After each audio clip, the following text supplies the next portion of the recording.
গণভোটের আইনি ভিত্তি নেই। ভোটের সঙ্গে গণভোট একসঙ্গে হতে পারে, সমস্যা নেই। তবে আইনগত ভিত্তি ছাড়া আইনের কাজ করা ভবিষ্যতের জন্য সংকট তৈরি করবে বলে মন্তব্য করেছেন বিএনপি সিনিয়র যুগ্ম মহাসচিব অ্যাডভোকেট রুহুল কবির রিজভী। দক্ষিণ বড় বিঘাই গ্রামে বিঘাইহাট স্কুল মাঠে একটি সংক্ষিপ্ত সমাবেশে তিনি এমন মন্তব্য করেন। পটুয়াখালী ছোট বিঘাই এলাকার বৃদ্ধ গনি মিয়ার পরিবার 7 দিন যাবৎ না খেয়ে আছেন। এমন একটি সংবাদ তারেক রহমানের নজরে আসলে সকালে রুহুল কবির রিজভী বিএনপি পরিবারের পক্ষ থেকে সহযোগিতা করতে পটুয়াখালীর ছোট বিঘায় যান।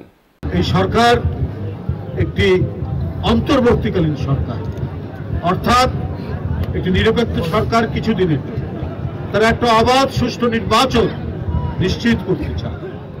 কোন রাজনৈতিক দল এটাকে আরো জটিল করে দিলেন। পিআর পদ্ধতি, তারপরে গণভোট আগে পরে। এখন নির্বাচন বিশেষজ্ঞরা বলছেন যে গণভোটের কোনো আইনি ভিত্তি নেই।